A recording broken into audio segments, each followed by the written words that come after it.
আসসালামু আলাইকুম সবাইকে, কি অবস্থা, কেমন আছেন সবাই? আশা করি সবাই ভালো আছেন। তো আমরা আজকে আসি নান্দোবার প্রাথমিক বিদ্যালয়ে। এটা প্রাথমিক বিদ্যালয়, এই যে।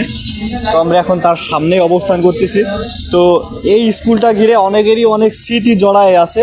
যারা এই স্কুলে পড়াশোনা করেছেন তারা অবশ্যই ভালো বলতে পারবেন। তো এখন আপনাদেরকে আমরা স্কুলের ভেতরটা ঘুরে দেখাবো।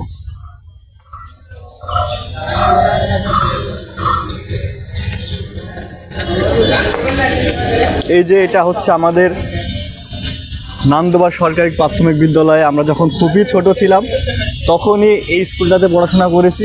বা আপনারা হয়তো অনেকেই দেশের বাইরে আছেন বা অনেকেই এলাকার বাইরে অবস্থান করছেন, তারা হয়তো এখন স্কুলের নতুন যে গেট আপ সেটা দেখেননি। অনেক পুরনো বিল্ডিং ছিল, এখন অনেক নতুন বিল্ডিং হয়েছে। সাইডে যে প্রাচীর খুব সুন্দর করে। তো এখনকার স্কুলের রং চংগুলো একটু আলাদা। আমরা যেই সময় পড়াশোনা করতাম তখন এতটা জাঁকজমকপূর্ণ ছিল না।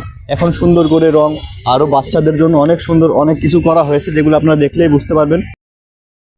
নান্দোবার সরকারি প্রাথমিক বিদ্যালয়ের স্টুডেন্টগুলো যারা আপনারা বাইরে অবস্থান করতেছেন বা আপনাদের সেই ছোটোবেলার সুন্দর স্মৃতি আমাদেরকে একটু কমেন্ট বক্সে জানায় যাবেন।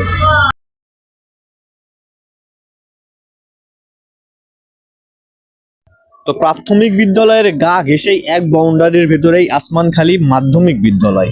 তো এইখান থেকেই মোটামুটি জীবনের অধ্যায় শুরু হয়, পড়াশোনা এবং বন্ধুত্ব। অনেকেই অনেক চিন্তা ভাবনা থাকে যে এইখানে আমরা সুন্দর করে পড়াশোনা শেষ করে আমরা সুন্দর কলেজে ভর্তি হব। তো এই রকম ইন্টেনশন সবার থাকে।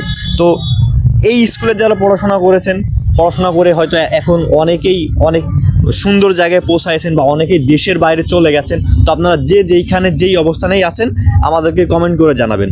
আশা করি ভিডিওটা ভালো লেগেছে। ভালো থাকবেন। আল্লাহ হাফেজ।